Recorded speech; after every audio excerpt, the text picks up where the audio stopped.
हृदय की बात कह रहा हूं, समझना। बहुत बार ये देखा, कुछ ऐसी वासनाएं होती हैं कई जन्मों की, इतनी दृढ़ होती हैं कि बहुत समय तक भजन करने पर भी, ये जब तक भगवत साक्षात्कार नहीं होता तब तक ये बनी ही रहती है सूक्ष्म रूप से। अगर इनको अवसर मिल जाए तो ये पूरा वृक्ष रूप हो जाएगी। अंकुरण वृक्ष रूप बनना देर नहीं लगता इसमें। बहुत बार प्रयास करने पर वो वासना अपने द्वारा नष्ट नहीं की जा सकती, ये देखा है। उसके लिए गुरुदेव के चरणों में, आराध्य देव के चरणों में मन से बार बार त्राहिमाम बोलकर रोना पड़ता है। ये अंदर की बात कह रहे, आगे चल के देख लेना। आर्त भाव से रोना पड़ता है, प्रभु हार गया, क्या करूं, कैसे करूं। चाह नहीं है पर वासना है। ये एक अजीब स्थिति साधन काल में देखी गई। मन से पूछ रहे तुम्हें चाह है नहीं, पर अंदर वासना है। बड़ी अशांति का अनुभव होता, कैसे दूर हो, क्या किया जाए। जो करना चाहिए वो तो करके हार गया। फिर भी वो जब हार गया तब पूरी दृष्टि प्रभु के चरणारविंद की तरफ, पर धैर्य पूर्वक ये अनुभव की बात कहते हैं। बहुत काल तक तुम्हारा विश्वास, तुम्हारी श्रद्धा, तुम्हारा धैर्य टूटना नहीं चाहिए। कि हमने सैकड़ों बार प्रार्थना की, इतने वर्ष से मैं जल रहा हूं लेकिन मुझे शांति नहीं हुई, मेरा विकार नष्ट नहीं हुआ। धैर्य, ये शब्द याद कर लो। धैर्यवान रहना, विचलित मत होना, परिणाम में बिल्कुल निर्विकार हो जाओगे। पर वो कितना समय लगेगा ये प्रभु जाने। वो एक सेकंड में भी हटा सकते हैं। और अभिमान यदि गलित नहीं हुआ है तो कुछ समय भी लग सकता है, जलना पड़ेगा, अभिमान गलित होगा। जब आर्त भाव से पुकारोगे तब निर्विकारता की स्थिति प्रभु दे देते हैं। फिर विकारी भोगों के बीच में रहने पर भी कोई विकार का खेल नहीं हो सकता, कोई भी इच्छा ही स्फुरित नहीं होगी, वासना ही नहीं है, चाह ही नहीं है। ये बहुत धैर्य से सुनो ना, ये उपासकों के लिए कह रहा हूं। आपके अंदर साधन भजन करते हुए वासना दिखाई देगी, आपको आकर्षण दिखाई देगा, उसमें दम नहीं है। वो तुम्हें परास्त नहीं कर सकती, केवल भयभीत करती रहेगी। वो भी हमारी शरणागति में बड़ी सहायक होती है, क्योंकि सब साधन करने पर अहम पुष्ट नहीं होने देती। क्या अभी देखो ये है ना, क्या अंदर से प्रश्न, क्या ये मलिन वृत्ति है ना, तो किस बात की साधना, क्या साधक हो। तो हे नाथ, अब मार्ग दूसरा नहीं, सहयोग किसी से नहीं, अपनी बात किसी से नहीं कहना। प्रार्थना है, समझ लीजिए, आंतरिक बात कह रहा हूं।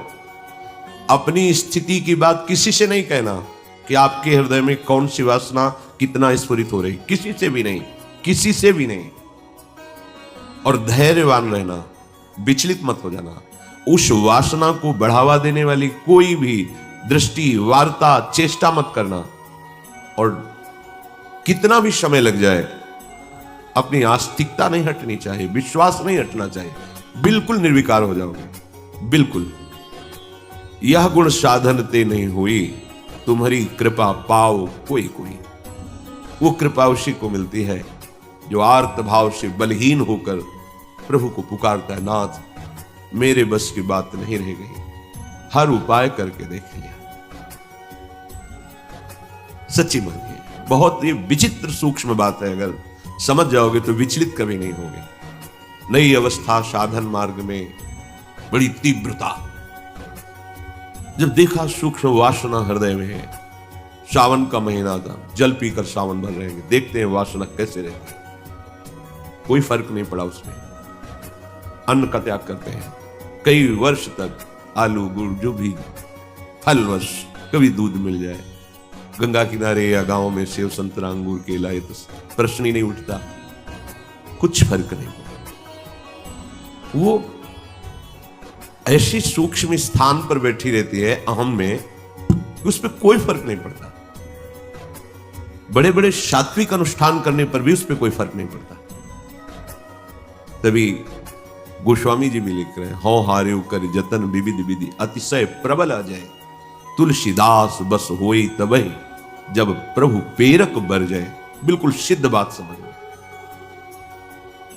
गंगा जी में खड़े होकर के आर्त भाव से पुकारते, प्रभु आप देख रहे हैं एकांत सेवन, आप देख रहे हैं संयम आहार, फिर भी ये वासना क्यों, फिर ये क्यों जला रही है? कोई उत्तर नहीं।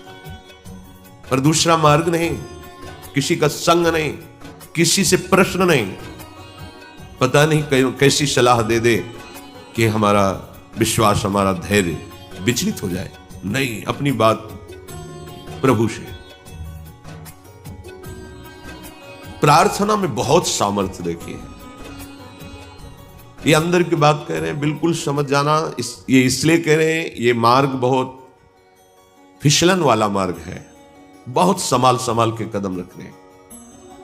अंत तो गत्वा ये आया कि भाई हम आपके जैसे भी हैं वैसे आपके, अब आप देख लो, जैसे रखना चाहते हो वैसे रखो, नाथ में हार गया हूं, आप देख लो।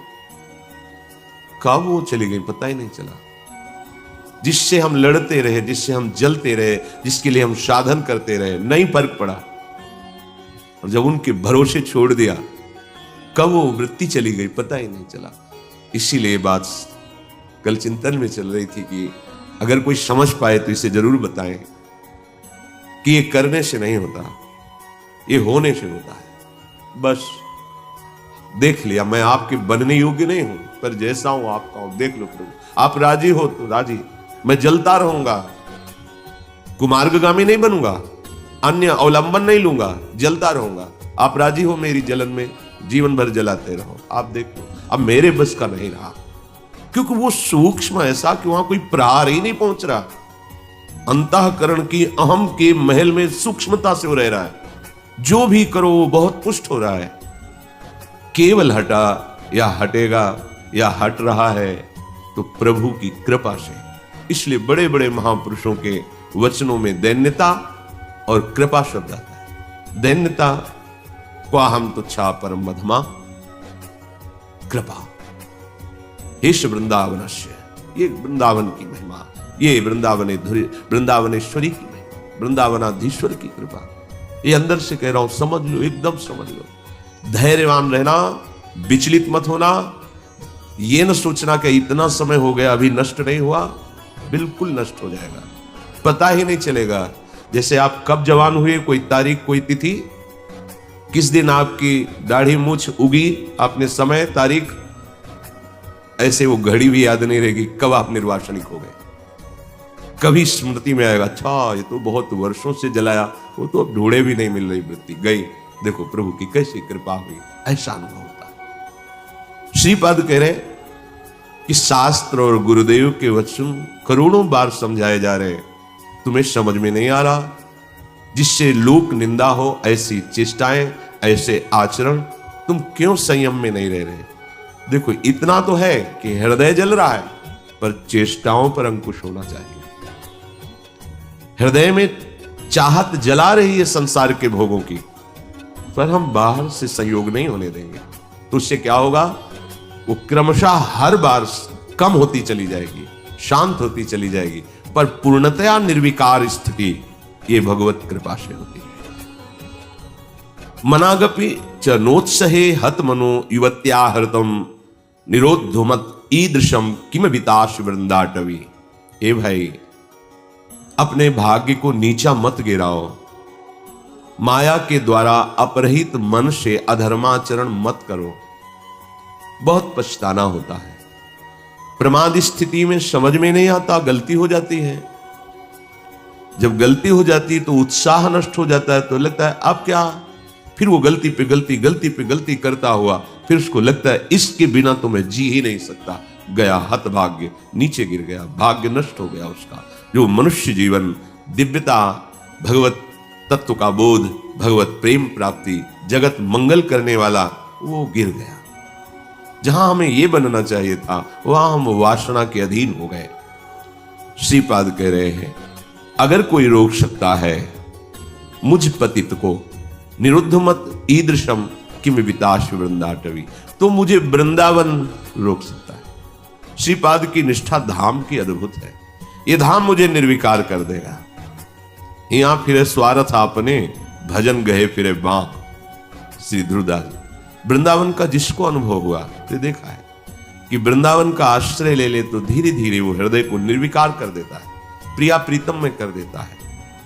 यहां से बाहर जो आते जाते जन अनुभव करें, यहां एक आते ही एक दिव्यता है, एक अलौकिक निर्विकार की स्थिति अपने आप यहां है। वो बाहर निकलते ही वो भजन, वो आनंद, वो चिंतन अपने आप हट जाता है, क्योंकि त्रिगुणात्मिका माया का प्रवाह है। ये धाम है। जो निरंतर धाम में वास करते हैं, अगर वो सावधान होकर के रहने से रहे तो श्रीपाद कह रहे हैं कि राधा कीर्ति सुधा रसेन रसना रात्रिं दिवं पूर्यता श्री वृंदा विपिने तदीय पदयो कैंकर्य में वार्थ्याम धैर्यं स्वर्णमयी स्थितुर्नववयो रूप श्रियाहार्यतां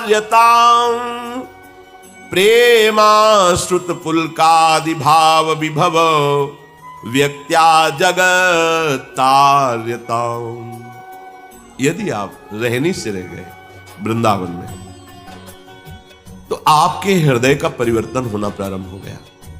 आपको श्री जी की चर्चा, प्रभु की चर्चा ये अमृत जैसी लगने लगेगी। जैसे देखो, आपको कोई कहे कि 3 बजे रात्रि के जग के दिनचर्या करके स्नान आदि आपको पहुंचना है, कितना बोझा लगेगा इस समय सोना छोड़ करके दिनचर्या। लेकिन बिना किसी कष्ट के आप, बिना किसी विषाद के आप बिल्कुल उत्साहित होकर तैयार होकर सत्संग में आते हैं। ये वृंदावन की कृपा है जो हमारे मन को ऐसा किया गया है।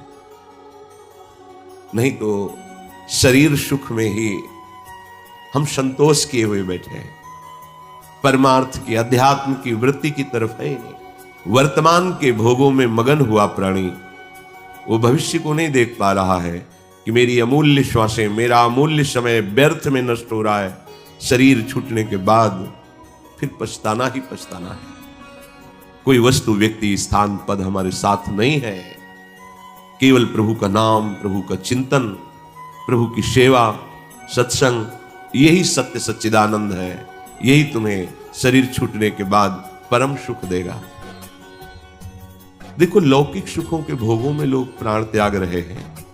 तुम्हें एक जरा सा विवेक केवल धारण करने की जरूरत है। तुम्हें खुद दिखाई देगा कि सब धोखे में जीवन नष्ट हो रहा है। अज्ञान है इसलिए नहीं समझ में आता। थोड़ा सा विवेक, थोड़ा सा ज्ञान जागृत हो तो आप वैराग्यवान बन जाएंगे अंदर से। यदि आपको प्रभु की कथा वार्ता अच्छी लगने लगी है, बड़ी कृपा हो गई है। रोग का प्रभाव कम होने लगा है। नहीं, यह हरिचरित सुहाता नहीं है। जब हृदय मलिन होता है तो भगवत चर्चा नहीं सुहाती। राधा कीर्ति सुधा रसेन रसना, ऐसा आपका जीव का स्वभाव बन जाए। चतुराशी जी, आपका जीवन बन जाए। गुनगुना रहे पद या किसी भी ध्वनि में राधा नाम गुनगुना रहे, आपकी रसना पवित्र हो रही है, आपकी वाकेंद्री पवित्र हो रही है। जब राधा राधा बोलते हैं तो ये जो रस निकलता है मुख में, ये बहुत बड़ा चरणामृत है। जैसे हम नाम का स्नान कराते तो चरणामृत होता है, राधा राधा राधा। तो जो अंदर ये जब हृदय में पहुंचता है तो पापों का नाश करता है। राधा राधा राधा राधा राधा, ये तो जो निकला ये महान चरणामृत है। हृदय में जाकर पापों का नाश करता है, ये अकाल मृत्यु का नाश कर देता है। राधा नाम जपने से अकाल मृत्यु नहीं होगी, ये चरणामृत जा रहा है। राधा नाम अभी प्राण छूट जाए श्री जी को प्राप्त होगे, जिसका नाम वहीं धाम में पहुंच जाओगे। राधा नाम चल रहा है, कोई तुमसे भूल चूक हो गई, असत क्रिया हो गई, तत्काल भस्म हो जाएगा, उसका दंड नहीं भोगना पड़ेगा। इसका मतलब ये नहीं कि हम उत्साहित होकर पापाचरण करें, नहीं। कोई असावधानी, कोई त्रुटि, तत्काल वो जमा नहीं होगा, जाके कर्म वो जमा नहीं होगा, उसी समय भस्म हो जाएगा। विशेष है तो उसी समय आपको दंड मिल जाएगा। आप चबेटा लगा, गिर गए, आपको ठोकर लगी, अब कुछ हुआ, तत्काल शरणागत के लिए हिसाब आगे नहीं रखा जाता, तत्काल तत्काल जलन हुई, तत्काल कोई चोट लग गई, तत्काल कोई कटु वचन बोल दिए, हृदय जला, शांत, वो पाप नष्ट। रात्रि दिवम पूर्यताम, पूरा समय जो जागृत का है प्रभु की महिमामयी लीलाओं को गुनगुनाते हुए, श्रवण करते हुए। देखो कितना बढ़िया कलयुग की कृपा है। आप अपने घर में सत्संग चला के रख दे, पूरे कार्य करें, वो वातावरण भागवती और शब्द सत्संग के पढ़ रहे हैं। जैसे एकाग्रता पूर्वक सुने तो और अच्छा है, पर भजन करने में मन भागता है। अगर सत्संग चला को और फिर भजन करो तो जब भागेगा तो दो बातें हो रही, एक तो नाम चल रहा है और दूसरा सत्संग चल रहा है, तो जा नहीं पाएगा। उसे घेरो पहले, वास्तविक जो भजन का आनंद आएगा वो तो तब खुद अपने आप फिर इच्छा नहीं होगी, ये होगा कि जो नाम चल रहा है उसी को सुने, उसी को देखें, उसी पर। ऐसी स्थिति तक पहुंचने के लिए ये अच्छा है साधन कि सत्संग चला के बैठ गए। अब 1 घंटा का सत्संग चल रहा है, माला लिए बैठे, मन भागने की कोशिश करे सत्संग में, उसे 2 में पकड़ो। सत्संग चल रहा है, नाम चल रहा है, पकड़ा रहे। पूज्य राधा बाबा ने कहा 2 नाम चलाओ एक साथ। कितने प्रवीण महापुरुष हैं, एक तो चल नहीं पा रहा, वो कह रहे एक और अलग अलग। बाबा की अलग अलग महापुरुषों का चिंतन होता है। जैसे हम जप रहे हैं ये नाम और चिंतन मिला रहे हैं मंत्र, अब भागेगा तो कहां भागेगा? जो नाम भी जपना, चिंतन मंत्र का करना है। चल रहा है मंत्र, चिंतन राधा नाम। देखो एक ही में नहीं टिकता है तो 2। कितने प्रवीण, भाग तो भाग, काम भाग के जाएगा, घेरते हैं। चलो अपने में इतनी योग्यता नहीं है कि एक साथ, तो फिर सत्संग है, प्रभु की छवि सामने रख लो, बार बार निहारते रहो। इसको डबल लगाना पड़ेगा। वास्तविक परमानंद का अनुभव एक में ही होगा, पर वहां तक पहुंचने के लिए हमें एकाग्रता लाने के लिए ऐसे बाहरी साधन रखने चाहिए जिससे अब बाहरी साधन टेलीविजन न रखे कि माला चल रहा है और नाटक सिनेमा देखोगे तो फिर वो नहीं। भागवती की होना चाहिए, कोई भगवत प्रेमी महापुरुष के वचन या प्रभु की छवि रखें, बार बार नक्श शिकलो अंगंग माधुरी देखें, नाम जप कर रहे हैं या नाम जप चल रहा है और किसी पद की पंक्ति को बार बार, भाग नहीं पाएगा, जैसे घेरा जाता है। भोजन के समय हमने देखा कि मन जो है वो छोड़ने की चेष्टा करता, अभ्यास के समय, तो इसे बड़े पद में फंसाया, पद कंठस्थ, तो बड़े पद में शुरू किया। अब आराम से पूरी पद में दृष्टि, क्योंकि बड़ा पद भूल जाएंगे तो भूल जाएंगे, फिर आराम से पा रहे और पद पूरा चल रहा है। धीरे धीरे ऐसा एक कवल उठाते ही पद चलने लगे। अब 1 घंटा लगे प्रसाद पाने में, आराम से पा रहे हैं, पूरा पद चिंतन करते हुए। जहां हमें लगे कि हमारा भजन छूटता है वहीं से पकड़ाओ, मन को पकड़ाओ, कोई पद पकड़ा दो, कोई भजन पकड़ा दो, कोई ध्वनि पकड़ा दो। एक बार ये पकड़ लेना, फिर इसका स्वभाव है ये बार बार उसी को पकड़ता है। जैसे हमने विषयों को पकड़ा दिया तो बार बार विषयों में जाता है। प्रभु की भक्ति के अभ्यास में लगा दे तो ये इसका अभ्यास करने लगता है।